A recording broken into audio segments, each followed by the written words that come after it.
There was a deeply personal undertone to the Princess of Wales's latest public engagement, one that resonated far beyond a routine royal visit.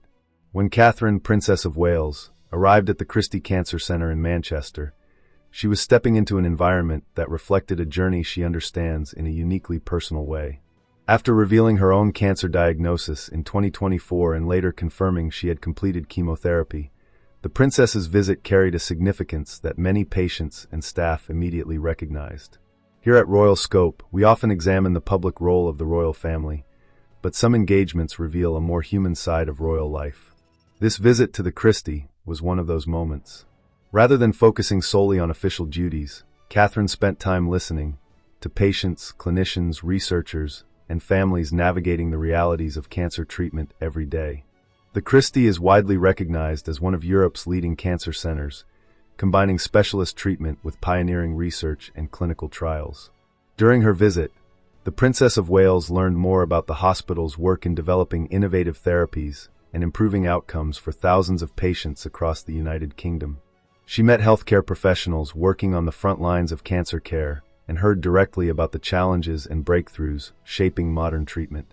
What stood out most, however, was the princess's approach.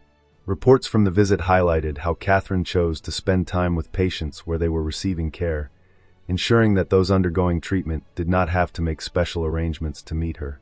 It was a gesture that reflected a long-standing characteristic of her public work, meeting people where they are and hearing their stories firsthand. One particularly moving moment came when the princess met patients who had reached important milestones in their treatment journeys. Images and reports from the visit captured emotional conversations, including celebrations of recovery and resilience. While some media commentary suggested that Catherine appeared visibly moved during these exchanges, it is important to note that such interpretations remain observations rather than confirmed accounts. What is beyond doubt is that the encounters highlighted the extraordinary strength shown by cancer patients and their families. The visit also shone a spotlight on a broader national conversation. Specialist centers such as the Christie play a critical role not only in treating cancer, but also in driving the research that could transform care for future generations. Clinical trials, new therapies, early diagnosis initiatives, and comprehensive support services remain central to improving survival rates and quality of life for patients across the NHS. For Catherine, Princess of Wales, the engagement aligned closely with her long-standing interest in health and well-being.